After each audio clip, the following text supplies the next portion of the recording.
Hi, welcome to the world of Tiny Toon Adventures. My name is Buster Bunny. I'm Babs Bunny. We're going on a big adventure. We'll start at our school, Acme Luniversity. We have a lot of friends there. Oh my gosh! My class is starting. Buster, be careful. Some escaped animals have gotten into the school building. Babs, you can't say that. All animals' lives are equal. Except Roderick. He's a rat bastard. Him and his clones.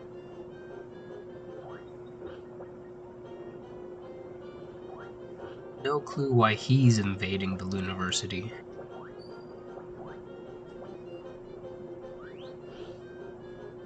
This hidden frog may be a reference to a segment named Class Cut Up, where Hampton was told to dissect a frog who happens to sing a la Michigan Frog. One Froggy Evening is still one of my favorite cartoons. It's timeless. Go-Go Dodo's only cameo is a collectible statue that restores your stamina. At least he won't fade away.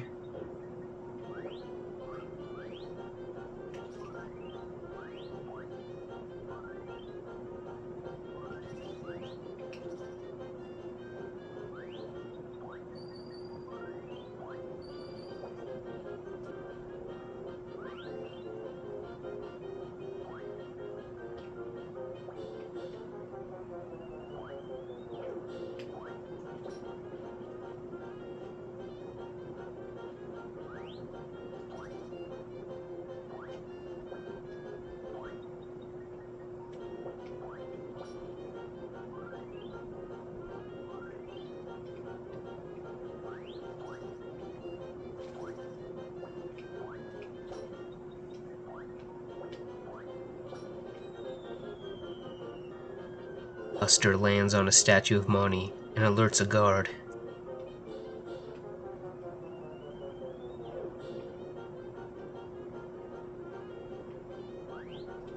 It's none other than Arnold, the pit bull. As the mini-boss, he doesn't have object permanence, because he is constantly losing Buster.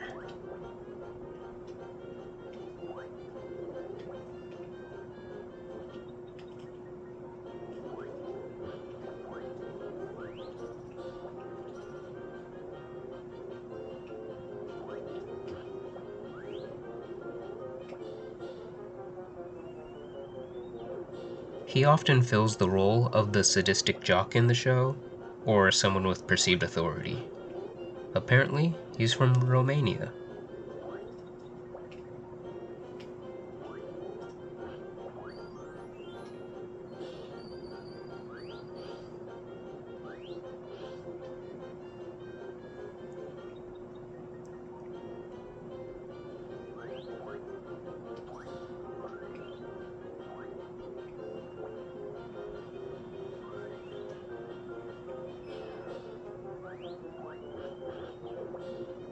Buster, something terrible is happening. Dizzy is destroying the kitchen. If we don't stop him, there won't be anything for lunch. How can we stop him, Hampton? Dizzy is a big eater. Let's give him something to eat. Okay, leave it to me. Maybe it's a hot take, but I didn't really like Dizzy that much in the show. I found the things done to him were more funny than the actions he took himself, and he didn't have that interesting of a personality. On the other hand, I thought the Tasmanian Devil was hilarious and had just a bit more nuance. Everything Dizzy did, Taz had already done better.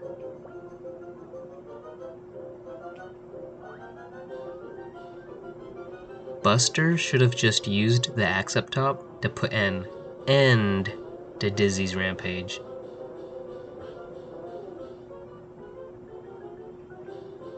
But instead, we'll just put him in a food coma, fighting fire with food, which defeats the whole purpose of facing him.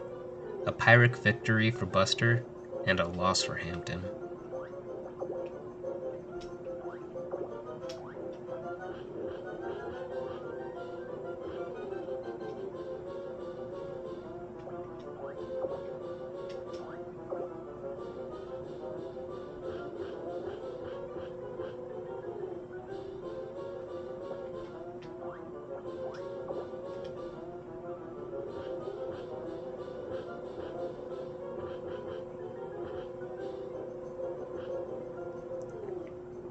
Dizzy fool, Dizzy go sleep.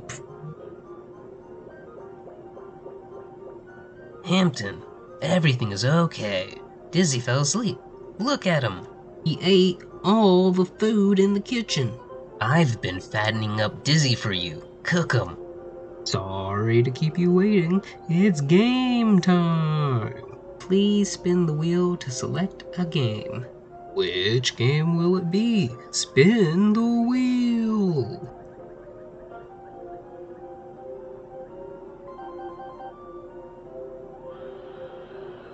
The game is Plucky Duck's Go-Go Bingo. You have a chance to get extra lives.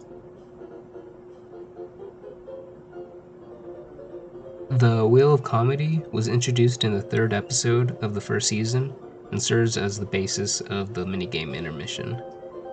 As usual, Plucky tries to be the star of the segment, but Bingo is so boring here, even with the prospect of extra lives.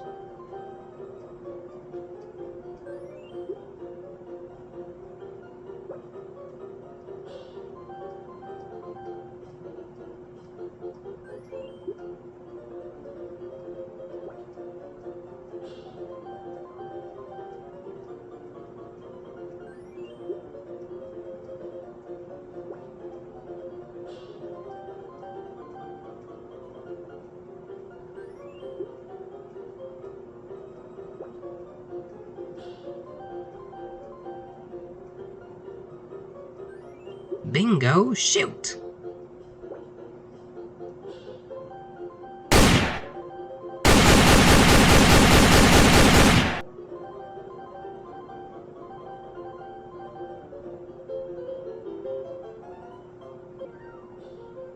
Are you used to the controls? In this stage, you will need to use the dash feature. When the dash gauge is full, you can press the top L or R buttons to get an extra burst of speed. Wait, there's more! When you use the dash, in certain places you can climb walls. You may be able to find some useful items this way. By the way, Plucky, what is the next stage? The Western movie stage. Of course, I'm the main actor. I'm the lead. I'm the star. Hey Buster, Montana seems to be up to something. Same as usual. These dash segments will be the bane of my existence, as is Montana Max's ugly mug. The second level of this game is an amalgamation of the episodes High Toon and Sawdust and Toonsel. It features the Coyote Kid and his gang, with the infamous bruised tomatoes.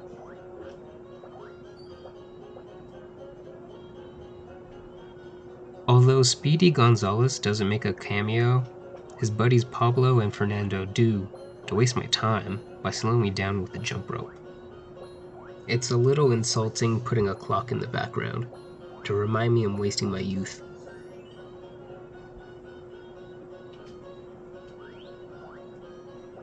I do like the horses, though.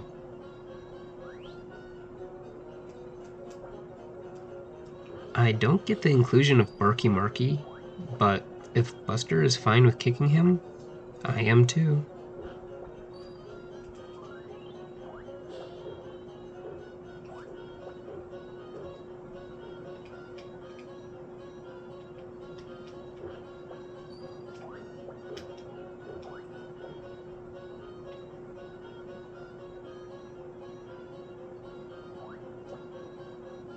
It's too late. I, Montana Max, have gotten all the valuables. Ha ha ha. Bye, Buster Bunny. He clearly doesn't take all the valuables. What a maroon. Monty is a lousy thief. I hope this is his third strike. Throw him in the slammer forever.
Aha, it's Little Beeper and Calamity.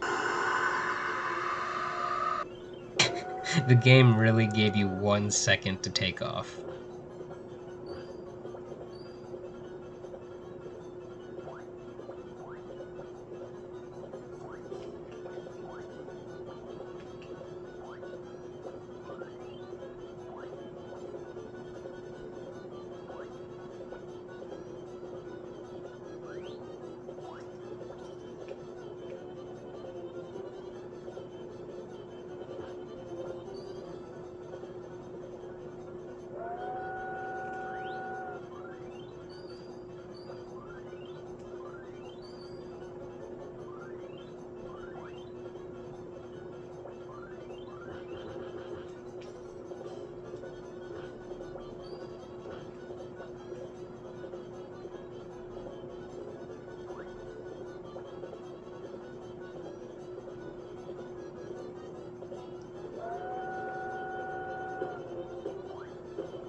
Oh lord, those are demons.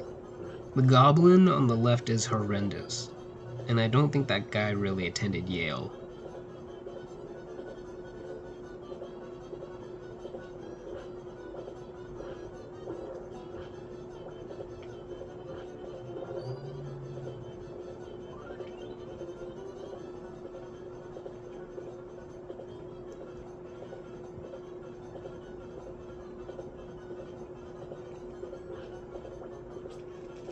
Silas Wonder and his goons are easily the ugliest enemies in the game.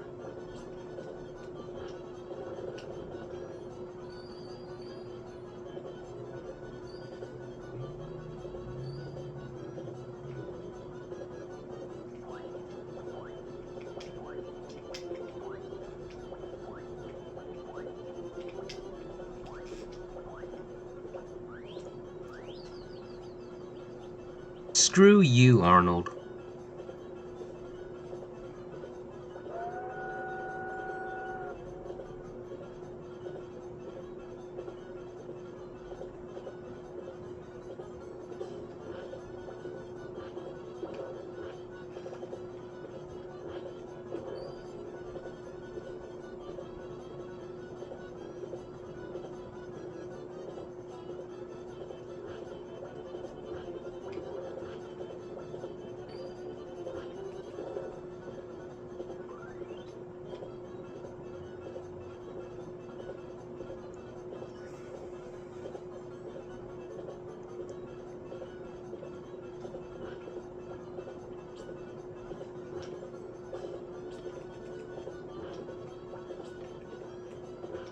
Canonically, Silas goes to heck after dying in a train crash to be tortured by the devil.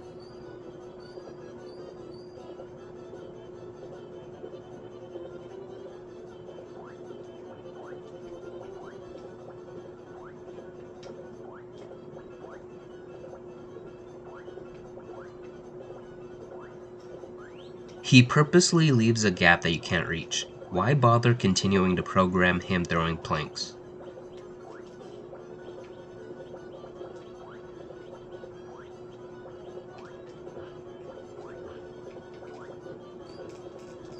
You can't be serious.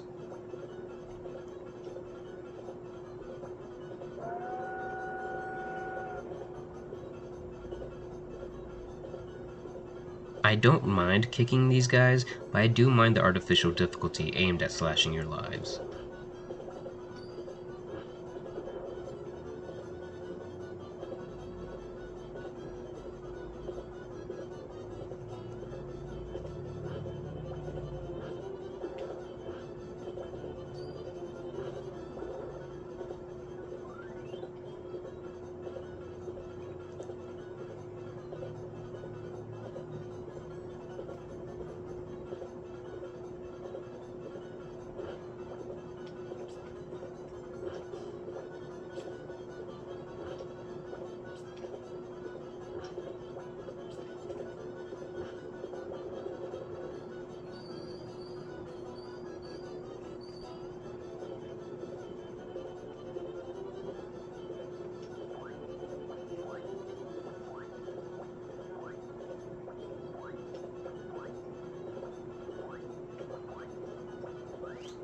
You only get 1 split second to dash on the board, come on.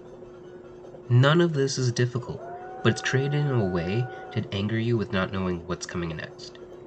I'm genuinely not excited for what is around the corner. I just dread this whole journey.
I hate the startup and cooldown of the dash.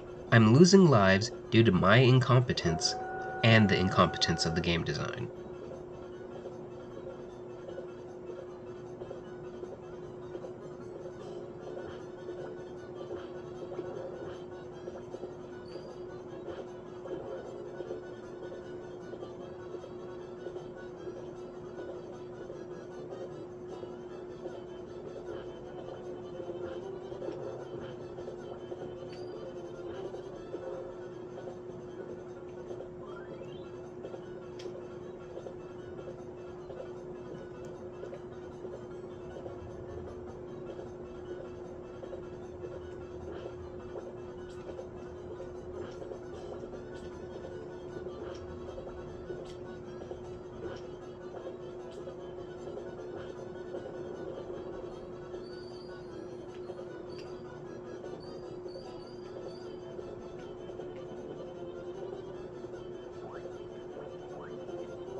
It could just be my controller. I swear I jumped there. If you don't hold the dash button just right, then it bugs and thinks you've pressed it twice.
Not again. Damn you, birds.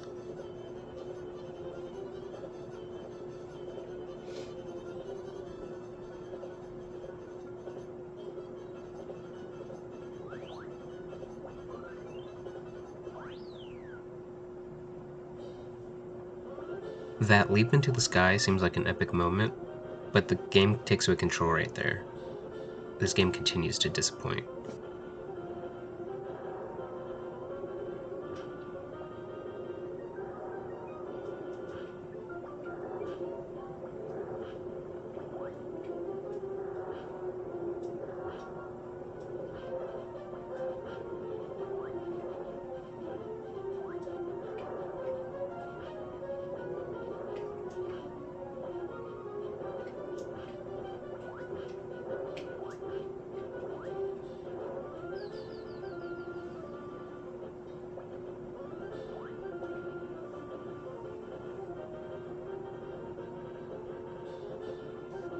Waiting.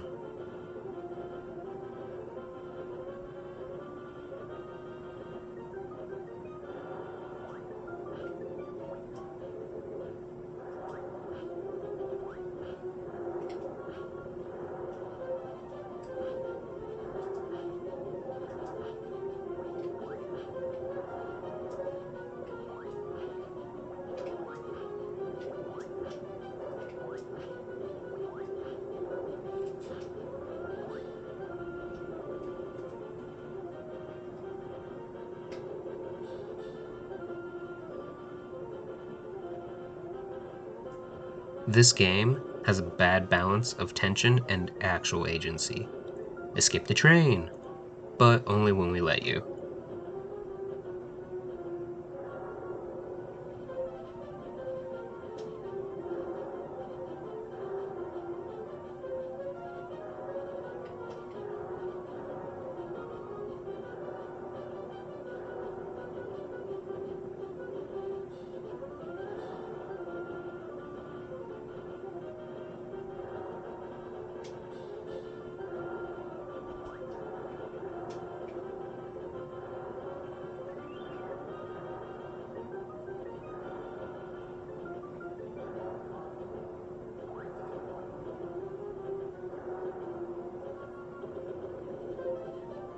Okay, yeah. I just have to take damage there. No choice.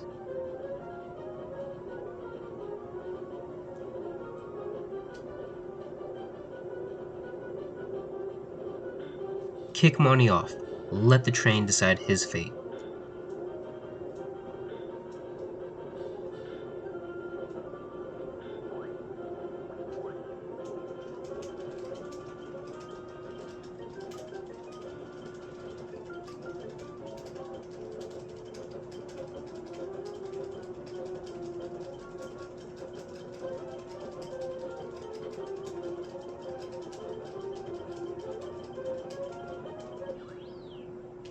The ending of the level is a not so clever reference to Back to the Future.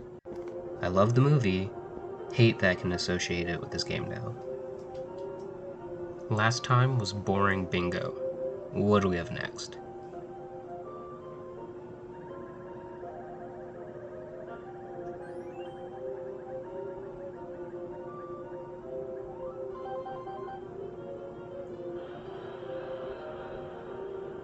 The game is Babs Find Your Friends. Open the doors to find your friends. Don't let Elmira or Arnold catch you, or you won't be able to find your friends. In my defense, I get that Dizzy was a boss a level ago, but it specifically said that I should only look out for Elmira and Arnold. I thought maybe Dizzy changed his ways. Thanks for nothing. Uh-oh. It looks like it's going to rain. I better get inside so I don't get soaking wet.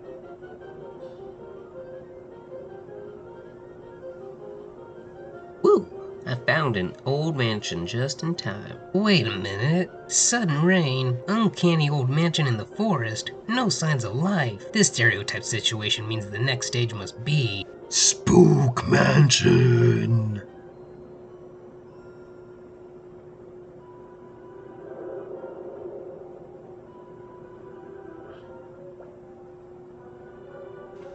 Although looking generic, these ghosts are based on the ghost from the Boo Ha Ha episode segment, where he tries to scare Plucky and Hampton.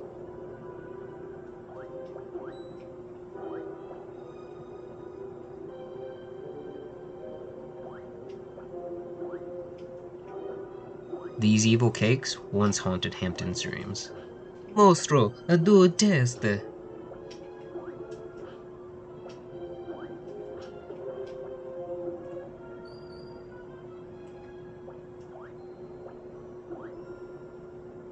Zweikopf figures monster.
The two-headed monster and Count Blood Count were from the episode Stuff That Goes Bump in the Night.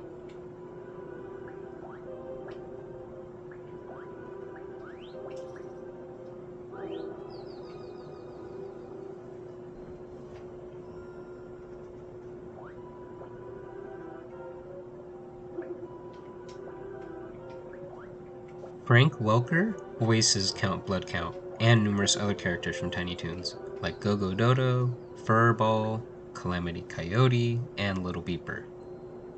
He is best known as Fred Jones from the Scooby Gang, as well as Barky Marky and Silas Wonder featured in the second level.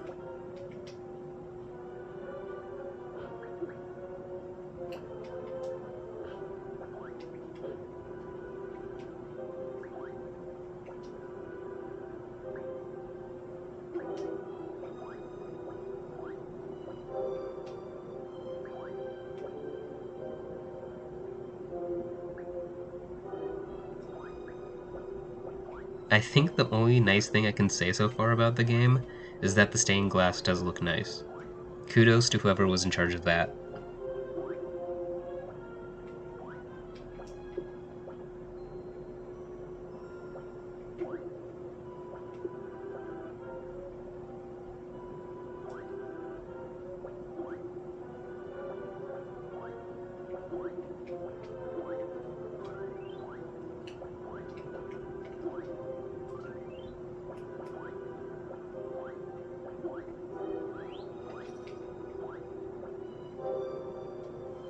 Babs, why are you here? I thought no one lived in the mansion, so I was playing with my friend in the basement. But then my friend was captured by the mad scientist. Buster, please rescue my friend. How can I rescue him? If you can destroy the mad scientist's weird machine, it should free my friend. And just like that, Buster Bunny was never seen again. Hidden away in the haunted house was Melvin the Monster, brother of the Joker, the devious creation of Dr. Gene Splicer.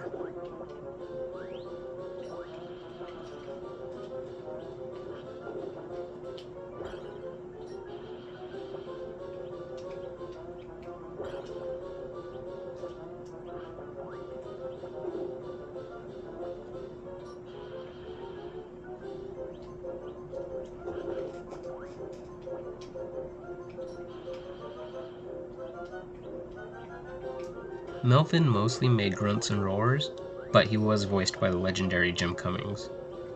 You may recognize him as the voice behind Winnie the Pooh, the Tasmanian Devil, Dr. Robotnik from the Sonic Sad AM cartoon, Darkwing Duck, and Hondo Ohnaka in the Star Wars Clone Wars series, to name a few of his roles.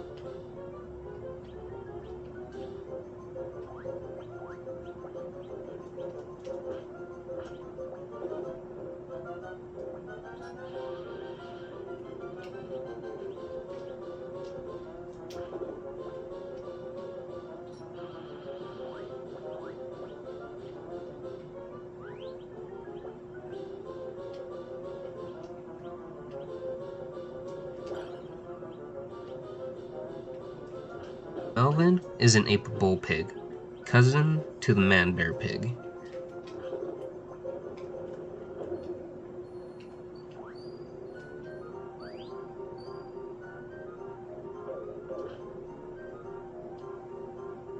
Buster, thanks for saving my friend. Hey, no problem. It was no trouble at all, Babs.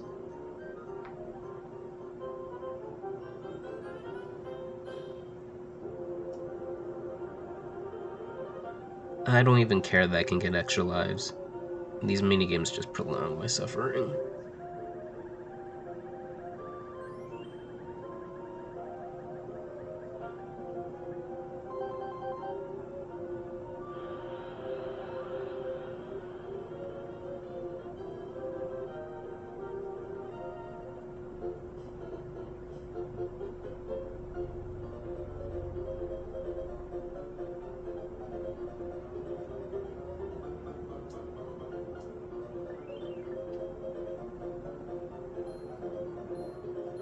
This is just a guessing game. Just give me an extra life or move on.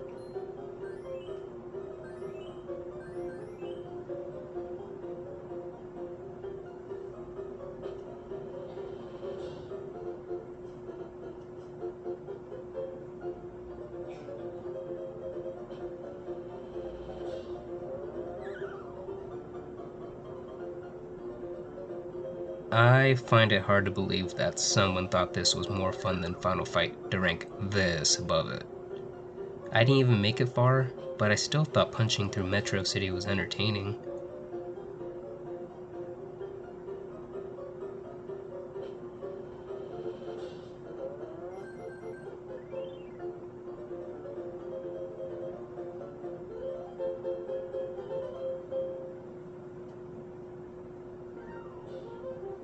Hi there, I'm reporting from the Acme University Stadium. The game between our own Acme University and our rivals is almost over. The score is 14-10. We need a touchdown to win. This will be our last chance to score. Let's interview Bookworm during this timeout. I'm just a substitute player.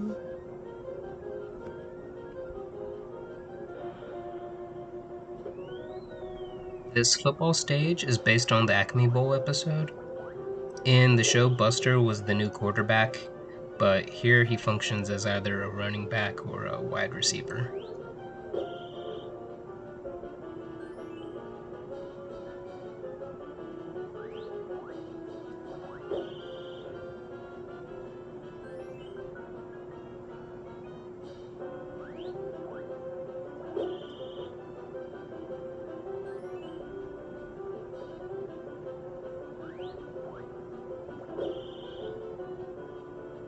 Hey viewers, what were some of your favorite Super Bowl commercials? The weirdest one had to be Mr. Peanut driving off a cliff. He swerved off the road and blew up with his car. Kool-Aid Man was at his burial. Then he shed a tear, and that tear birthed a baby peanut that could speak dolphin. Or remember Puppy Monkey Baby? Whoa, was Melvin the Monster Puppy Monkey Baby? There was a Breaking Bad Popcorners ad. Like, that's bold to associate drug addiction to your chips. But it was fun seeing Walter, Jesse, and Tuco again.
The episode was full of twists and betrayals, but this stage is straightforward and a betrayal to all things fun.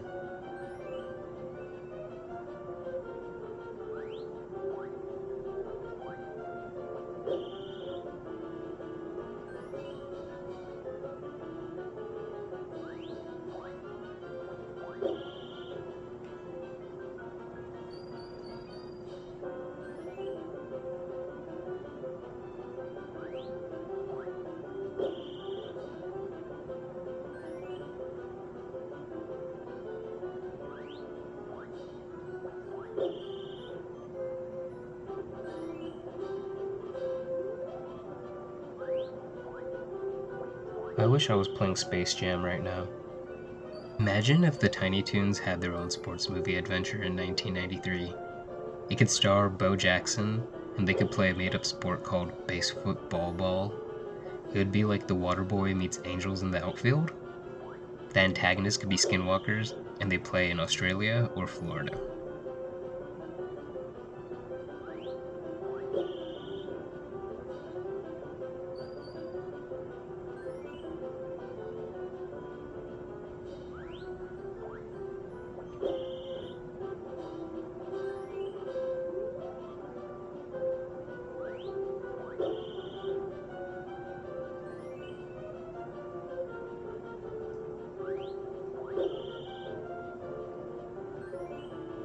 You may be wondering why I'm only running the ball, but I never understood how to catch the ball if I pass.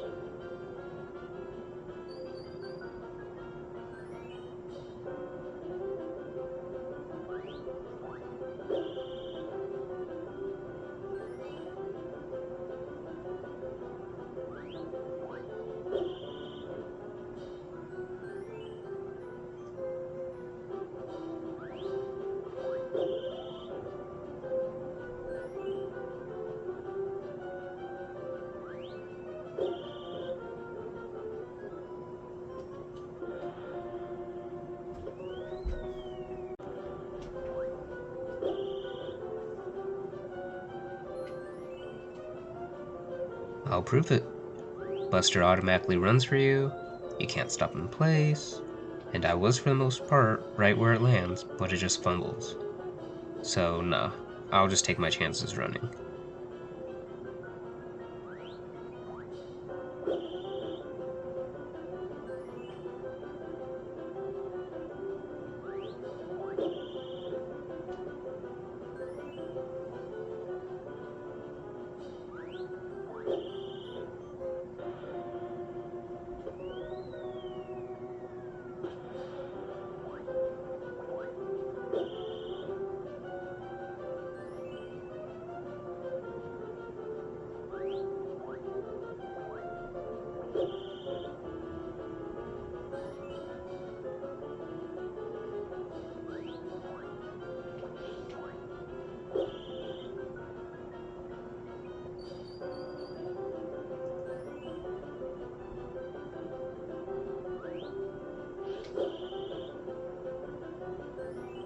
Viewers, what were some of your favorite halftime shows? One of the weirder ones had to be the 1997 halftime show. John Goodman and Dan Aykroyd tried to bring back the hype for the Blues Brothers. Or the year prior, Disney paid big money to promote Indiana Jones to be the theme. It was truly bizarre. They treated the Lombardi Trophy like it was an artifact, and did a whole skit with Patti LaBelle and Tony Bennett singing in between.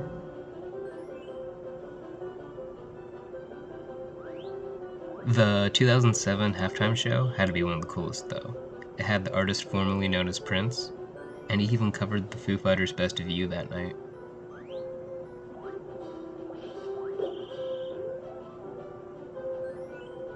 The most legendary performance though has to be SpongeBob performing Sweet Victory for Super Bowl 58. Although he was the opening for the broadcast, he didn't play for the halftime show. That was Usher.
Wow, I won. I feel like a hero. He did it! Buster Bunny scored a touchdown to win the game 16-14. Hooray! Acme University wins! This is Babs Bunny reporting from the Acme University Stadium.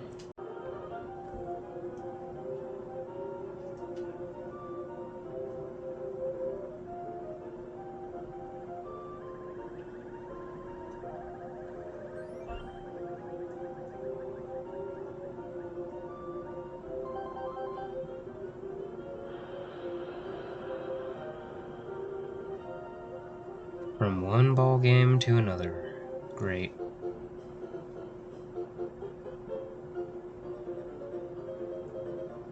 I don't like how eager Hampton is peering in here.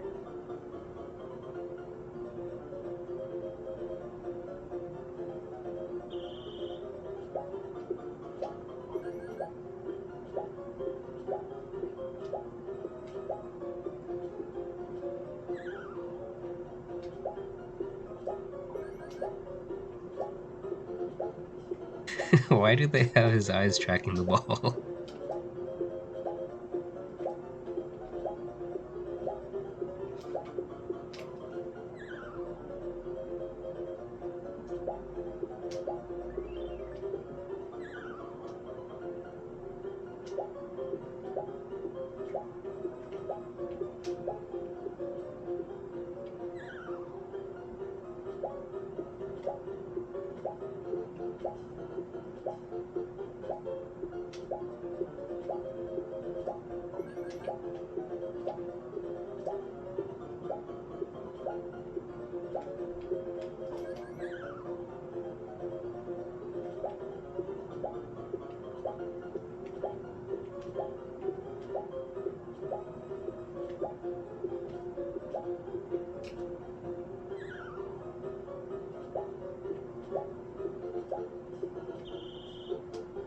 Your time is up, Furball.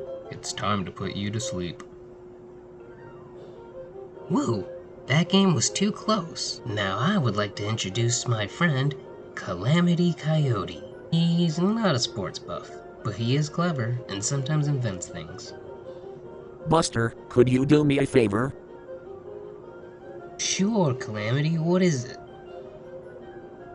I hid a very important item way up in the sky. But I can't remember where I hid it. Could you find it for me? No problem. Consider it done. Go to the plaza and push the button on the capsule. This will allow you to go up higher. By the way, how did you hide it up so high? My Rufflecopter goes swah swah swah. I feel just as bad as a poorly designed water level. Unnecessary floaty up in the air levels done wrong are also boring. For comparison, in Mega Man X, the Launch Octopus and Storm Eagle levels are both awesome.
It would have been fun if these hot air balloons were in the shape of like the Tiny Toons characters, like in the Melee Pokefloat stage.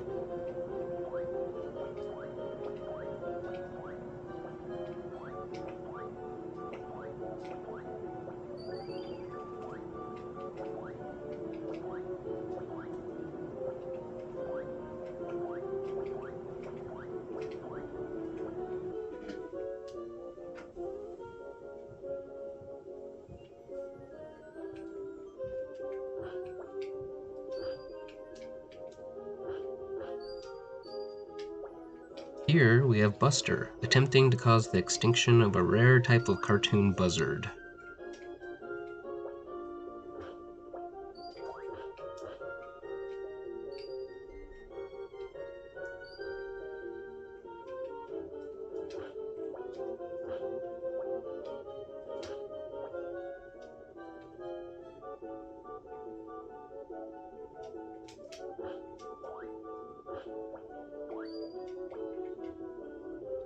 This is truly a birdemic.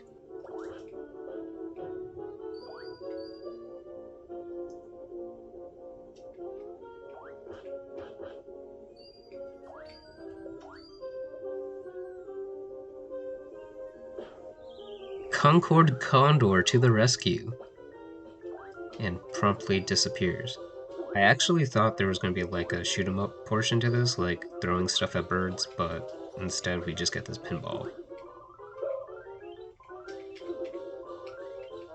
Unfun pinball sections are equally bad.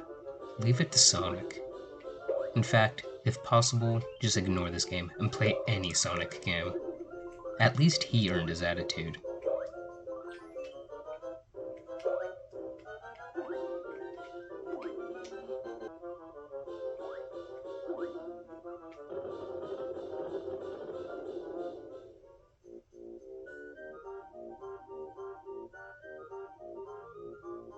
This book must be what Calamity was talking about. Hey, this is the script for the next episode. Oh no, the building is about to collapse. I must get out of here immediately.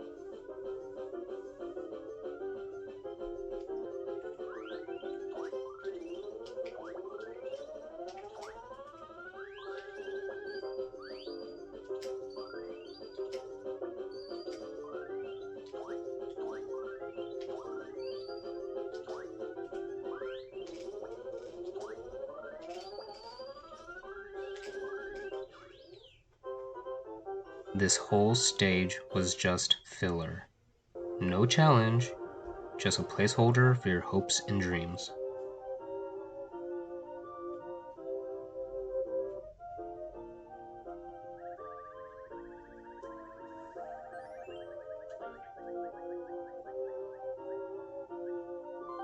Not Plucky's Go-Go Bingo again.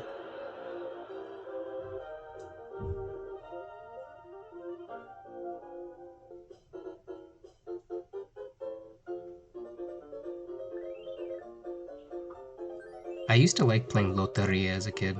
I liked all the interesting images. But this, I hate their faces. Look at Sweetie Bird. She's usually sassy and devious, but she looks like she took one too many Xannies. Max looks constipated. Elmira wants to kidnap you. And Calamity doesn't even want to be here, but he can't speak up.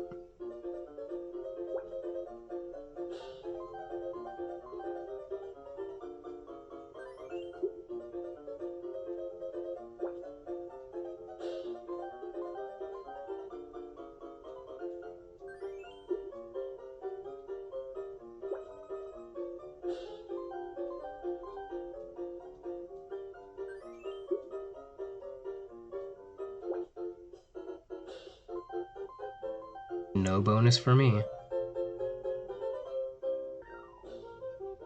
The stage is changing to space. It is now a space opera.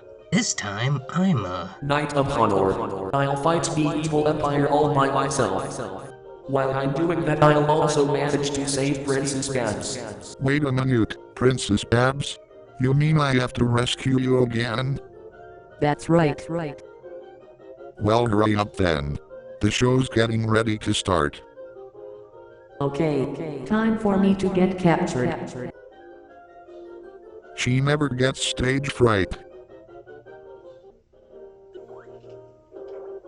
These robots appear in the episode The Return of the Acme Acre Zone, from the segment Real Kids Don't Eat Broccoli. Because we all know, a smart rabbit told us kids eat tricks.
This is Stage Design 101.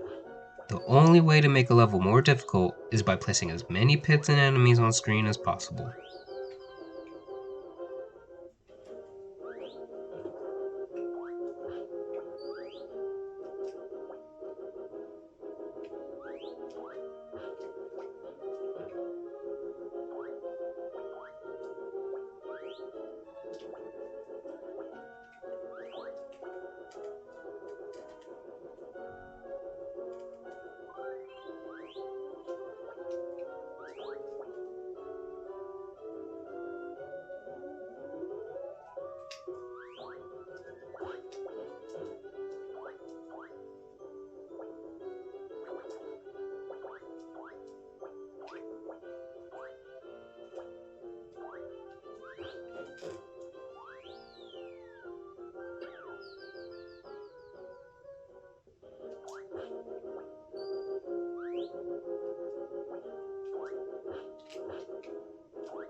I thought this was a cool ship. It's just a bridge.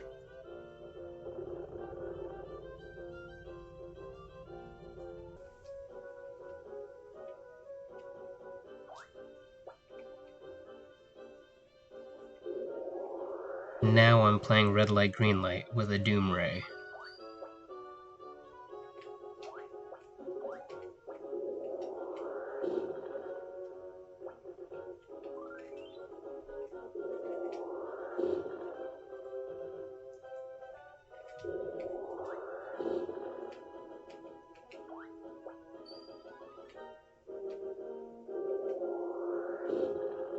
Was I not behind that wall?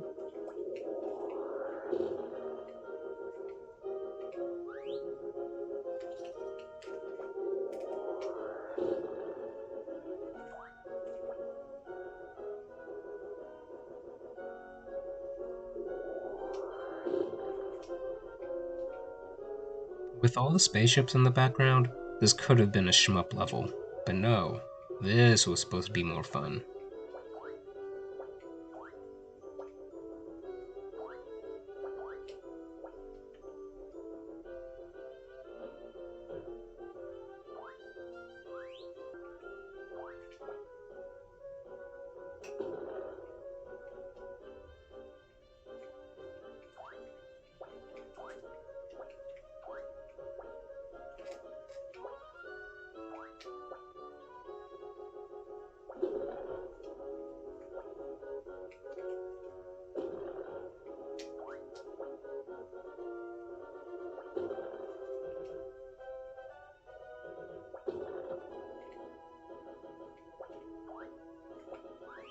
The stars are not a cool collectible when you know they're only there for the express reason to remind you that you need the lives because there's more BS ahead.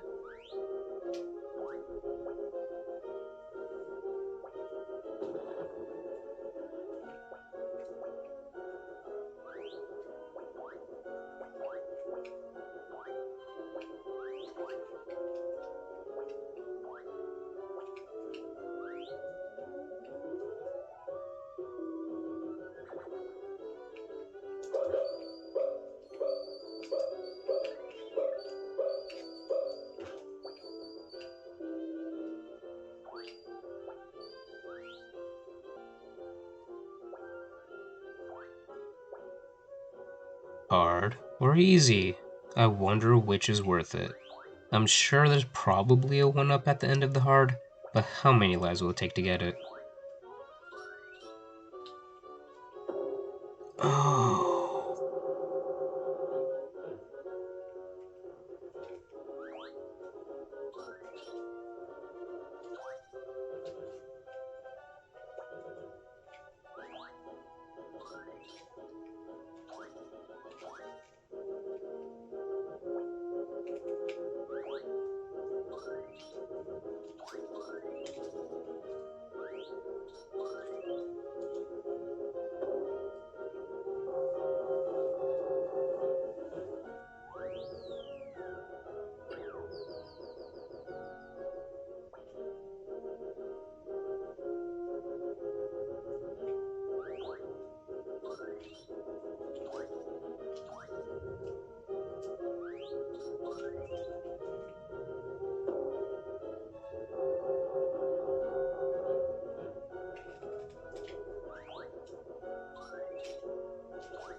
Yeah, no.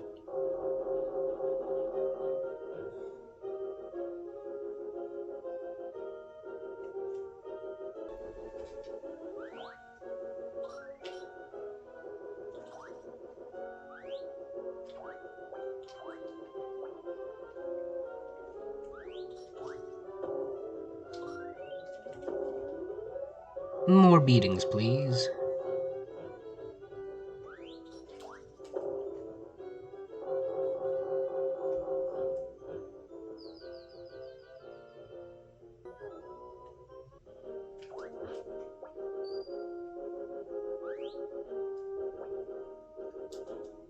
Like I said, with all the spaceship imagery, you'd hope you could fly around. Instead, we're teased as we traverse this lame loading dock.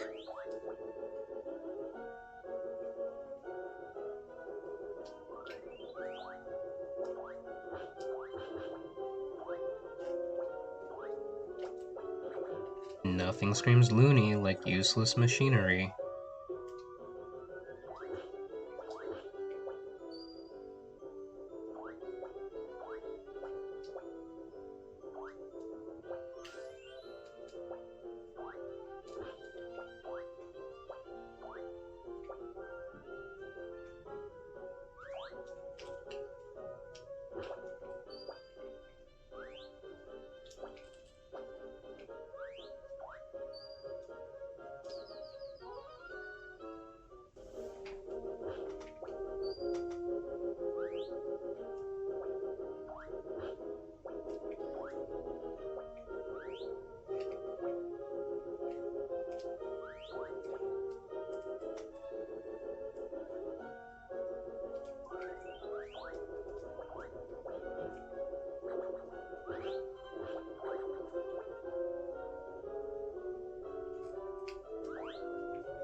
Of course.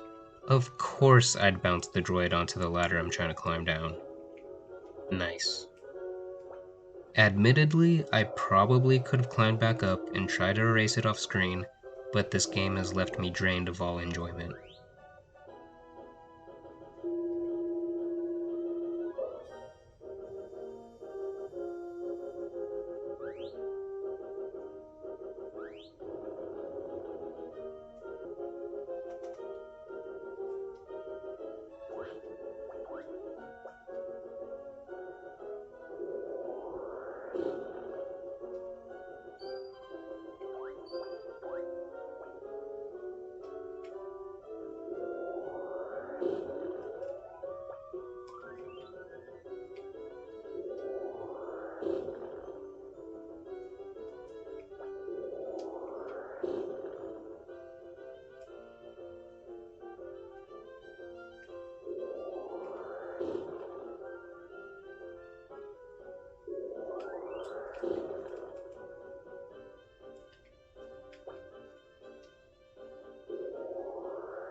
Using anti-gravity is kind of a cool concept, but they don't do anything with it.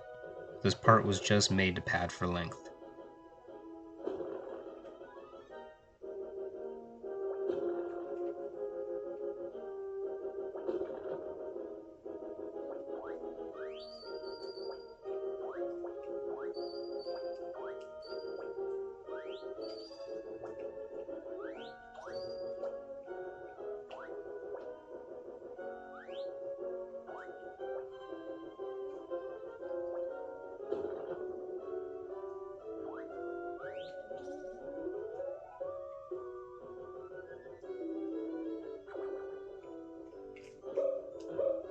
I probably could farm these stars, but the risk of getting hit makes it nearly pointless.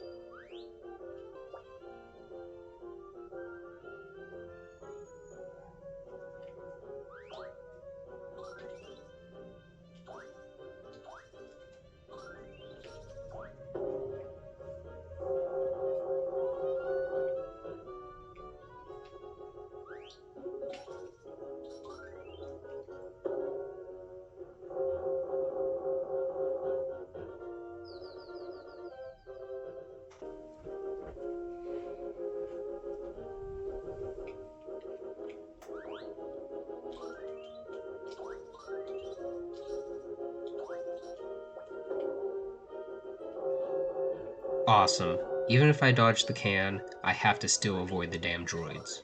That should have just been a separate layer.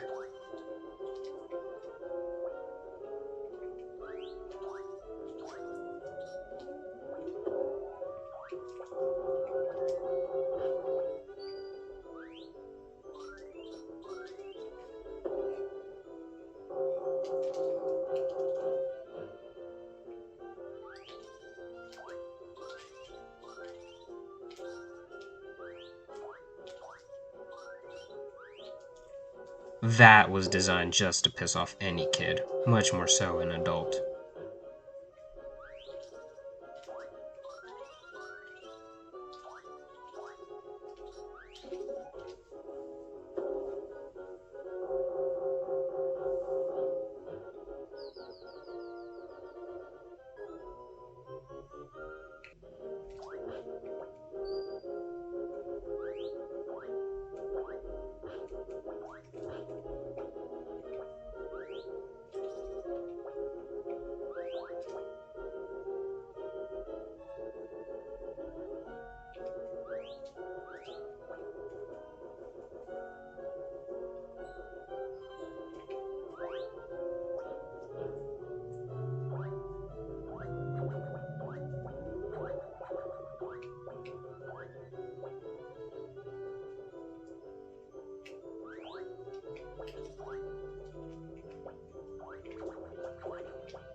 That laser shot up way sooner than I could reach that cover. The developers of this game actually were so cynical to make money just because they had the IP, they forgot to make a game worth playing.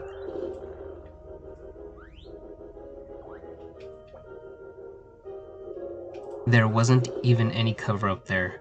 Why design the scaffolding?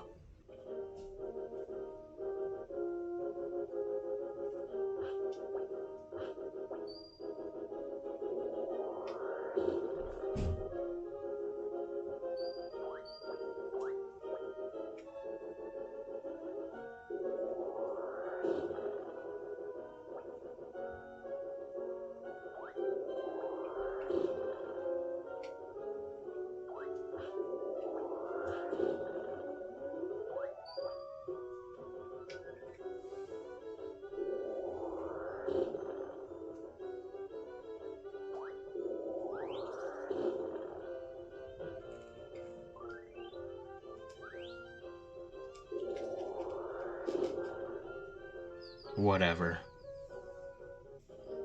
The childhood wonder for Tiny Toons has left my eyes.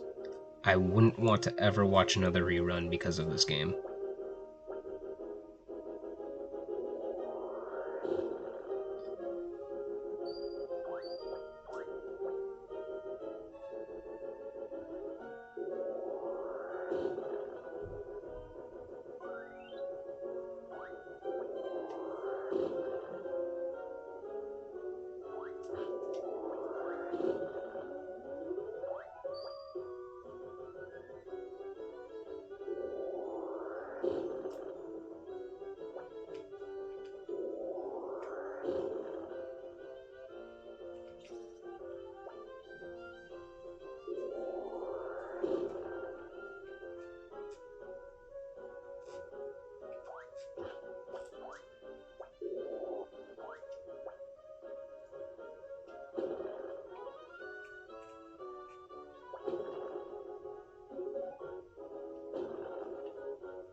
Finally.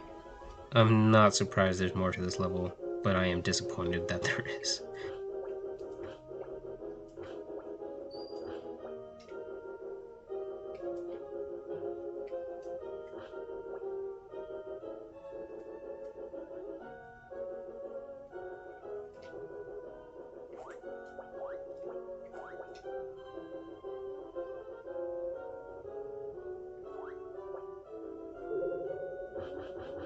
What did I just hit in that tube?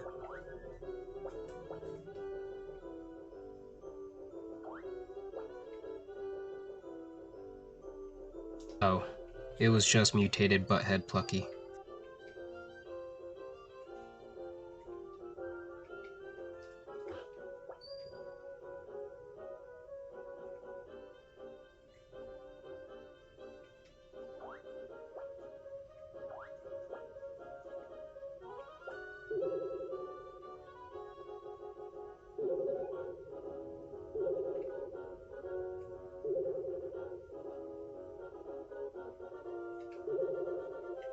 Nice.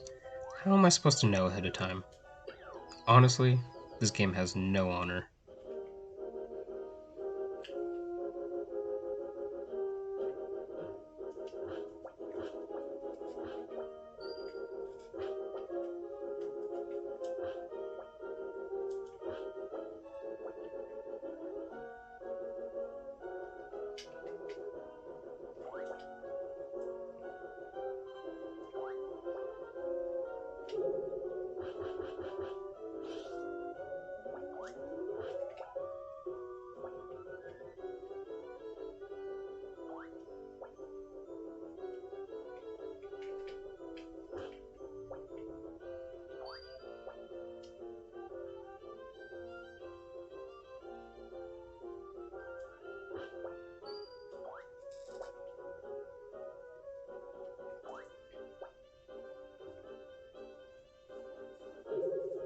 This game is just a sucker punch to the head. I'm just hoping it doesn't cause me to lose brain function over time. In fact, I would rather take a punch to the back of my skull instead of playing more. It's already happening. My brain is rotting.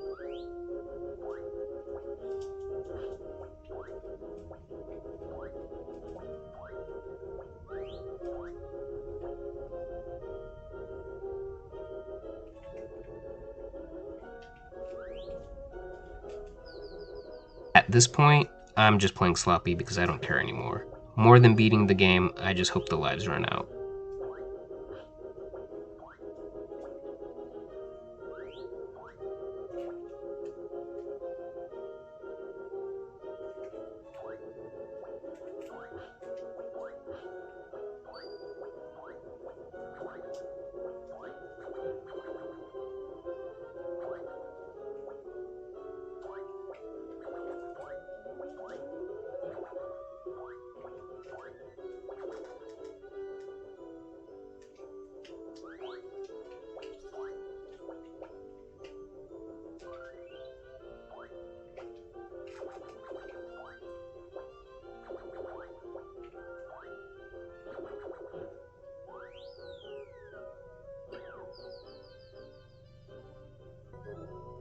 This is it, my last continue. My make or break. Win or lose, Buster is all in. I am genuinely sorry I didn't have anything fun to talk about this entire time. Usually I'd like to talk about what I like about game or any interesting tidbit about it, but this game has nothing.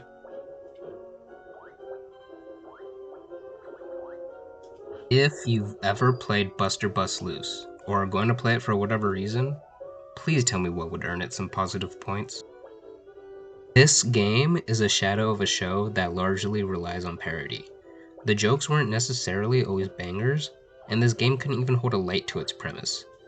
Even for games of the era, the stages in this aren't as good as other games' handling of the same concepts. If you want to play football, try Madden. Want space fun? There's Metroid or Star Fox. Western and train cars? You have Wild Guns. This is simply not top 100 material. This is you were either unlucky enough to think you liked the show, and this would tickle a fancy, or some relative got you this because they were trying to think of you. This was a game you were stuck with. You were lucky if you just happened to rent it so you could return it for a better choice later.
I really don't mean to rag on this game so much.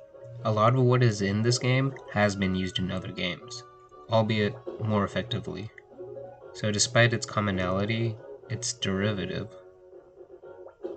And so many of Nintendo's best-selling catalog came out the year prior in 1992 that I doubt this was your only game at the time. If you had a friend and you had this and one other game, I'd bet good money that after some time, your friend would ask if you could switch games. Heck, if this was your only game, I bet you found more fun outside during the 90s than you could in the game's only 6 stages.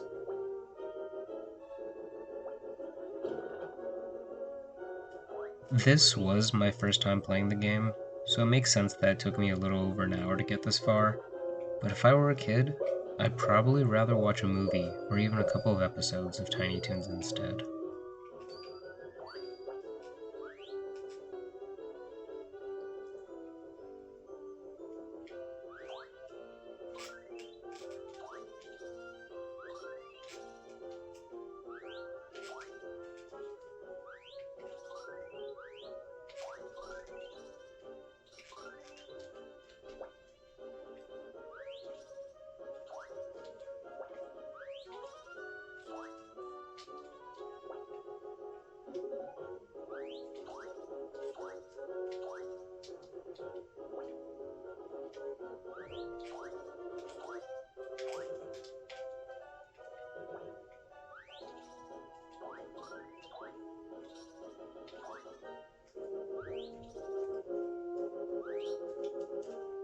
The most infamous episode segment of Tiny Toons by far has to be One Beer. It was banned from broadcast despite the show stating that they made the episode to display the dangers of drinking. To be fair, no one was watching Tiny Toons to learn any lessons. Weirdly enough, I remember seeing this episode as a kid past 1991 when it aired, so I wonder where I did see it. But even as a kid, I thought it was a hilarious episode, and didn't feel the need to drink alcohol. I was also smart enough to know that people didn't get drunk off of sharing one beer between 3 people. The funniest part was even though it was literally one beer, it must have had a spell on it because they were drinking out of that thing the whole episode. Much more than one bottle could provide. To this day, I don't remember much about any other episode, but this segment was by far the most funny and memorable one, with them slurring and stealing a cop car. No wonder the show didn't last long to be replaced by the Animaniacs.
Oh, please let this be the final boss.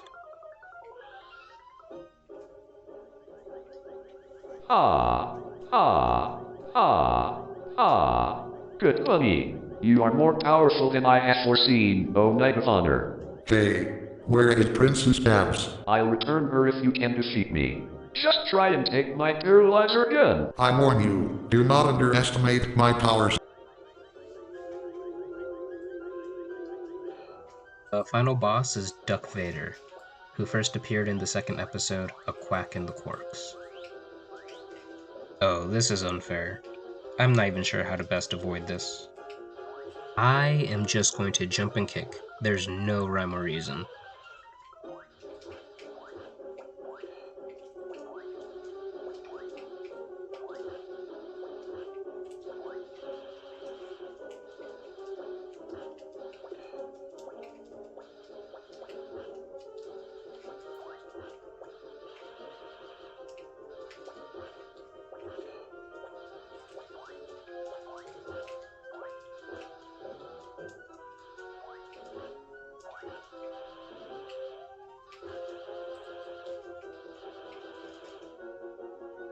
That's what I'm talking about. And I'm not bragging. I mean, this is what I was talking about the whole time. There was no strategy involved. This game is trash. I am upset that every other annoying part of the game added up to the last boss just being me jumping around because there was no hope. I have never played a game that I hated as much as this one. I could look past bugs, days-long grinding, even incomplete games that require DLC if it were nothing else but fun. But this game, Buster Busts Loose, I can't wait to throw in a garbage fire. I'm sorry for wasting my time, and I'm extra sorry for wasting the viewer's time. All I can say is that I somehow bothered to complete normal mode. And, unlike Super Mario 3, trying the interesting concept of it being a stage play, this game tears away all your effort and spits in your eyes. Try this all again with less hearts, and only then you'll deserve the true ending. No, I refuse.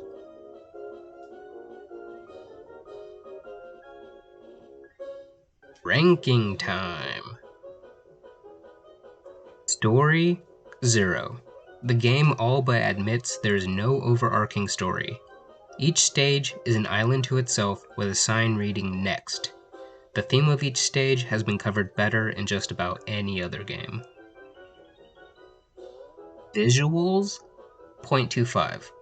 The only thing I liked looking at were some random horses and some stained glass windows. Those should not be the highlights of an entire game. Yes, each stage and character read fine, but they were just so uninteresting and lifeless, I can't say I enjoyed them. Gameplay, 0.